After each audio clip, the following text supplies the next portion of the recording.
Tumeona leo tunayo mimea mingi ambayo inaaminika kuwa ni dawa.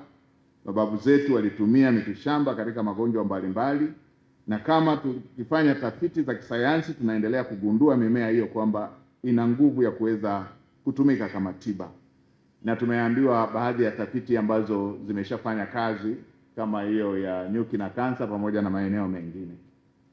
Mfano mzuri nimeshuhudia pia katika moja ya eneo ambalo limehusisha ambapo nimeenda kushuhudia kwenye banda la Chuo Kikuu cha Muhimbili, chuo chetu cha afya na sayansi shirikishi, ambapo nimeona dawa za asili ambazo tumeambiwa kwamba zinatibu tezi dume, na tumekuwa tukizisikia dawa nyingi za aina hiyo.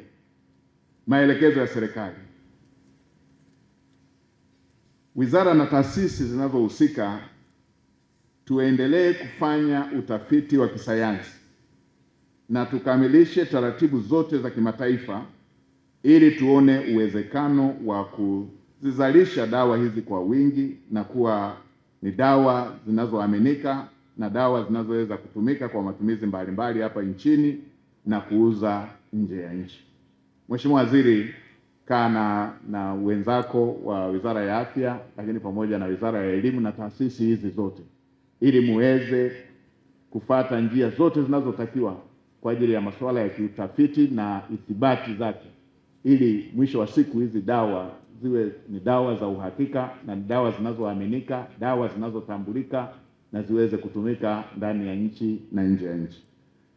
Itawaondoa pia wananchi kwenye matangazo mengi yanayotangaza dawa zimepakiwa vizuri, lakini mwananchi hana uhakika, lakini kwa sababu pengine yuko desperate na mgonjwa ama yeye mwenyewe ana ugonjwa, pengine wanaweza wakalazimika kutumia dawa ambazo bado hazijathibitika. Kwa hiyo tuendeeni tufate taratibu zote za kiutafiti kuthibitisha ngazi zote, lakini pia na kupata ithibati zile zinazotakiwa ili ziweze kutumika. Na Mheshimiwa Waziri, mtakapokaa, ninawashauri pia kuangalia upya hili jina.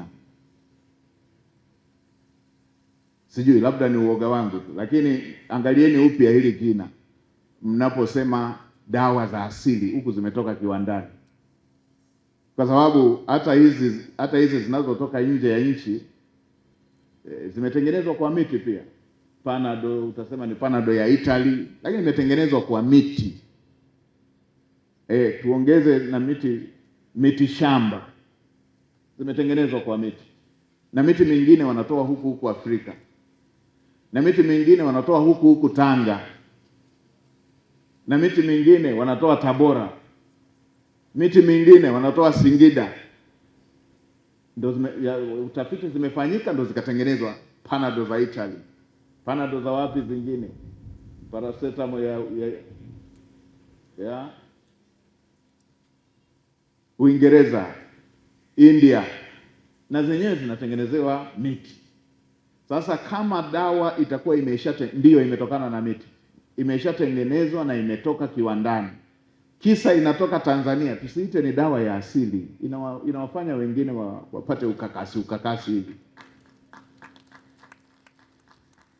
Tuseme ni dawa ya kutibu tezi dume kutoka Tanzania, imeshapita mchakato wote wa kibiolojia, wa kimaabara, imeshapita kwenye maabara zote, imepita ithibati zote, imethibitishwa na WHO. Lakini kama inatoka Tanzania isiitwe ni asili, inachanganya hivi, inakuwa kama zile dawa ambazo za babu zetu, na wengine sasa unawa confuse na shughuli na masuala yao ya kiimani, inaanza kuonekana labda ni kikombe cha babu. Ikishakuwa imetoka kwenye utafiti na ina maabara, ni dawa ya kutoka Tanzania. Hii asili tubakize ile ya mizizi, ndio ibaki kuwa ya asili. Ile mtu amechimba tu mzizi alafu anakuambia tafuna hapa, hiyo ni dawa ya asili. Ikishapita maabara zote kama zinavyopitia dawa za kutoka Italy, hiyo iitwe tu ni dawa ya kisasa lakini imetoka Tanzania. Mheshimiwa Waziri, hata nilipokuwa kwenye maonesho ya 88 niliwashauri wenzetu wa kilimo na mifugo waache kuita kuku wa Singida kuwa ni kuku wa kienyeji. Kama ndizi za kwenu Moshi kule tunasema ni ndizi Moshi, mchele wa Kyela tunasema mchele wa Kyela, wa Shinyanga tunasema mchele wa Shinyanga, ndizi Bukoba tunasema ni za Bukoba. Kwa nini kuku wa Singida mnaita wa kienyeji? Inaanza kuonekana kama dawa hivi. Kwa hiyo hata dawa kutoka Tanzania zikishapata taratibu zote za utafiti za kimaabara na zikathibitishwa na maabara zote pamoja na taasisi za kimataifa WHO, ziitwe ni dawa za kutibu au kwa jina lake, lakini tuondoe hii dawa za asili kisa zimetengenezewa Tanzania.